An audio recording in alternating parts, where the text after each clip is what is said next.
Hello there, Internet and creatures of the beyond. Welcome back. I missed you guys. Today we're going to talk a little bit about muses and inspiration.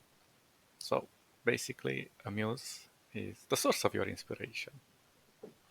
And why do I think muses, and in general, inspiration from anything we look around is important to us? Because it's a feeling that grows inside us and it pushes from within us through to our work. It leaves that imprint. But more than that, it plays on the feeling of melancholy. So,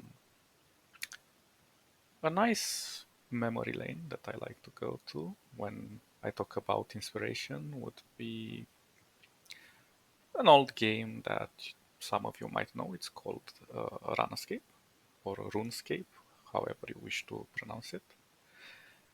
And though the visuals are very primitive, though the game has received some updates during the years, but the idea of the game is that I started playing it when it was in its infancy, and it was very rudimentary, but it had a very amazing potential to grow. And I saw that potential when I was a little cub.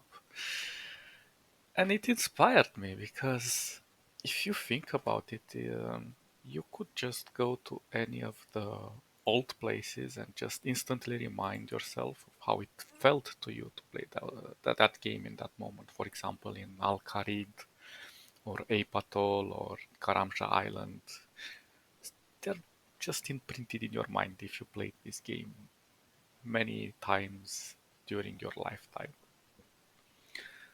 And you feel a connection, a source of inspiration. Of course, does not necessarily have to be a game or a place. It can also be a person, the muse, something that really, really unleashes or unlocks your potential.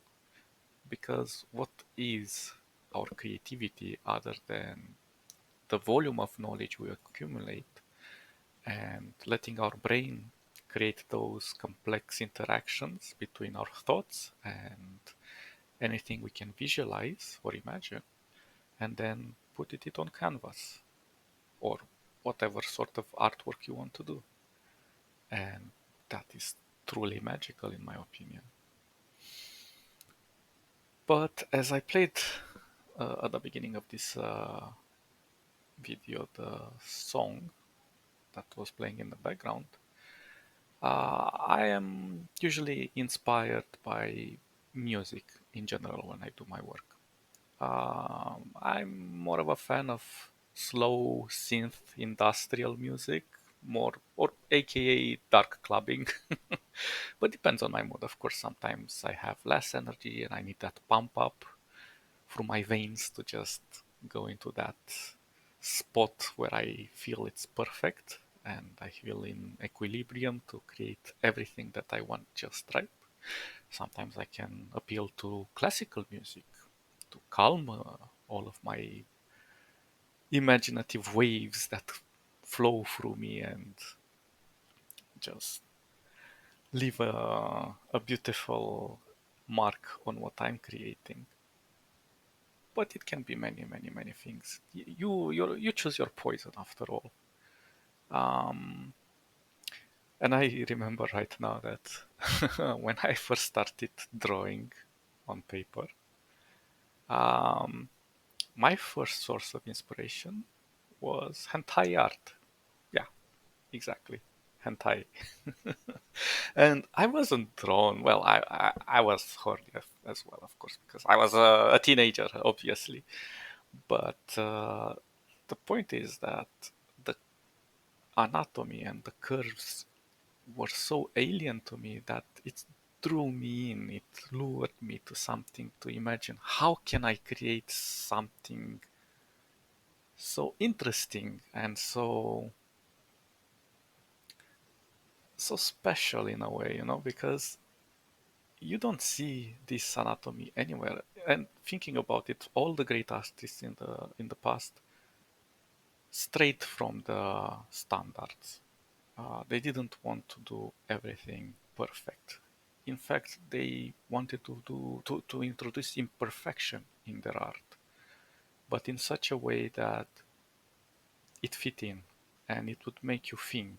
And everything that you create should be a story in itself.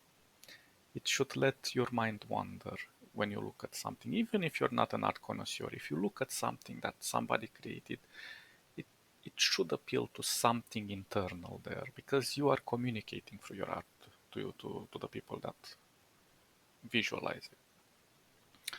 So if you want to leave an impression of love or maybe something obscure or something absurd or something obscene, depends on you and how you are influenced in that moment and time when you are working on your creation.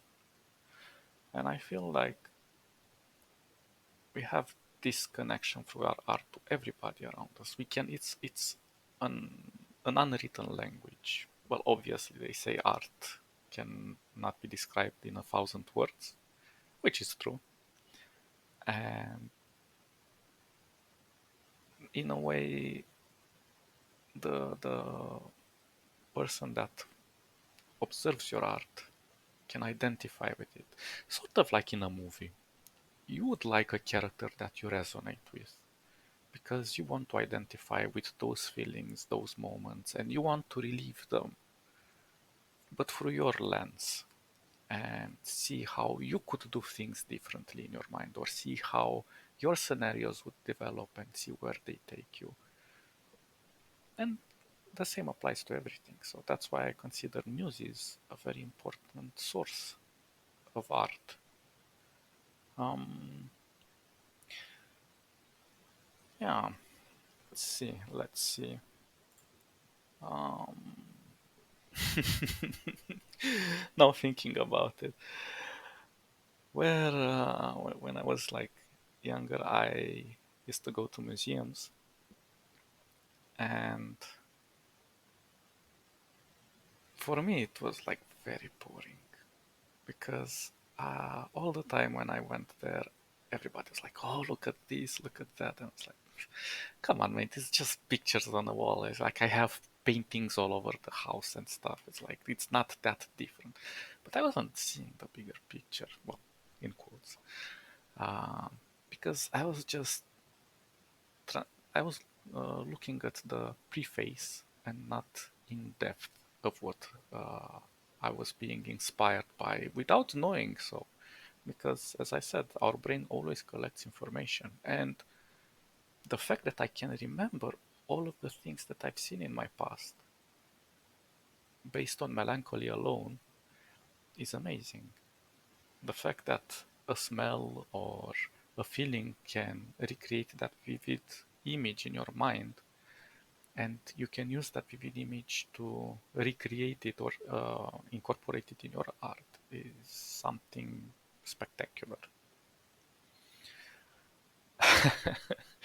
So yeah, um, the point of this video is to just make you search your muse and go as far as to see what really makes a difference to you when you improve your art. Because when you find your muse, your potential grows exponential. And usually you are in a bubble, and that bubble is of comfort. And when you are in your comfort zone, you can create everything with ease. But that is the problem. You're not pushing your boundaries. You're not reaching, well, not perfection, obviously. We can never reach perfection, but you can never surprise yourself. You can only surprise yourself the moment you do something unexpected, something that you find puzzling, yet you try it anyway, in spite of the thought that you might actually fail. And the more you try, the more you succeed, obviously, eventually. But the point is that if you can expand that bubble and expand your creativity, your mind, your feelings, everything that makes you you, you absorb a part of everything that is around you and it becomes you. And I know this sounds abstract in itself, but it makes sense in the moment when you live it, when you create it. So if you're there and you experience this amazing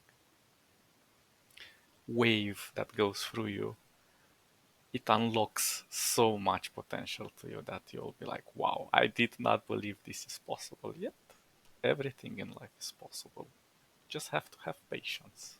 And patience might be one of the topics that we will discuss in the future because patience is a very meticulous and to many unobtainable state of mind. Anyway, I rambled enough. Catch you guys next time. Stay awesome and see ya. Bye bye bye bye bye bye bye.